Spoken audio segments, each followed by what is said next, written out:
Le 30 juillet, Billie Eilish a sorti son album Happier Than Ever et pour cette occasion, elle a raconté son traumatisme qui l'a massacré. Ça va être ça le sujet de cette vidéo. Je vais aussi vous parler de Jay-Z et Beyoncé. Donc sans plus tarder, let's go pour les news. Dans pas mal de morceaux, elle parle de dépression, d'abus. Par exemple, dans le morceau Getting Older, on peut l'entendre dire « Je n'ai pas choisi d'être la victime d'un abus ». Maintenant, parlons de ce qu'elle a dit en interview chez Madame Figaro. « Il fallait que j'en parle tôt ou tard. Je n'ai pas besoin de raconter en détail ce qui s'est passé. Je dis...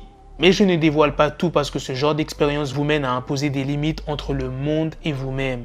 J'ai vécu quelque chose de traumatisant. On a abusé de moi alors que j'étais vulnérable. Ce n'est pas facile d'en parler parce qu'un événement de ce genre massacre la confiance en soi. Mais il le faut car cela arrive souvent.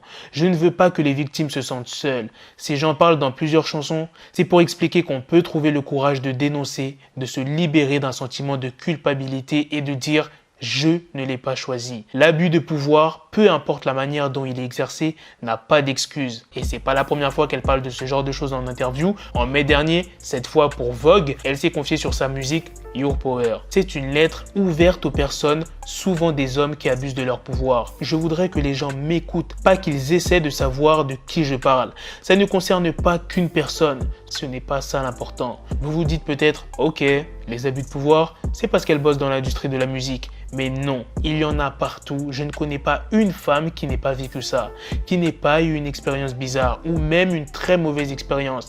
Et ça arrive aussi à de jeunes hommes tout le temps. Peu importe qui vous êtes, votre vie, la situation dans laquelle vous vous trouvez, votre entourage, à quel point vous êtes fort, à quel point vous êtes intelligent, vous pouvez toujours être abusé. Bon, cette news, elle date un peu, mais regardez cette magnifique fresque murale qui était à l'entrée du festival Rolling Loud à Miami. On peut y apercevoir Nipsey Hussle, Lil Peep, XXXTentacion, Juice WRLD et Pop Smoke. Maintenant, passons à la dernière news sur le manoir de plusieurs millions de dollars de Jay-Z et Beyoncé qui a pris feu le mercredi 21 juillet au soir. D'après plusieurs informations, le manoir de 3 étages situé à la Nouvelle-Orléans s'est embrasé pendant environ 2 heures. Il a fallu une équipe de 22 pompiers pour venir à bout des flammes. Le personnel d'urgence a été informé de la montée du feu à 18h15 grâce au déclenchement d'une alarme incendie. Si les pompiers n'étaient pas arrivés à ce moment-là, les dégâts auraient pu être bien plus importants. C'est ce qu'a confié un porte-parole du service d'incendie de la Nouvelle-Orléans. D'après les autorités locales, il n'y a eu aucun blessé qui n'a été signalé suite à cet incident. Et on ne sait toujours pas ce qui a déclenché l'incendie. Mais je peux vous parler en détail de cette propriété. C'est un manoir baroque espagnol datant des années 1920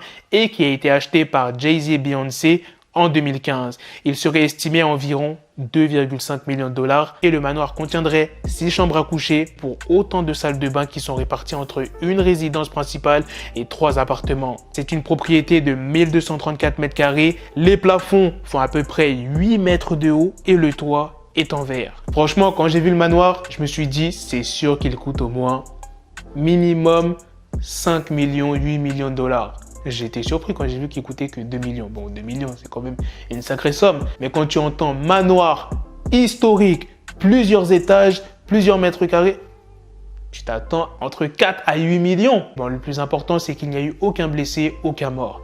Voilà les gars, c'est la fin de cette news sur le manoir de Jay-Z et Beyoncé qui a pris feu dernièrement. Sur ce, on se donne rendez-vous très prochainement pour d'autres vidéos news. Prenez soin de vous la famille.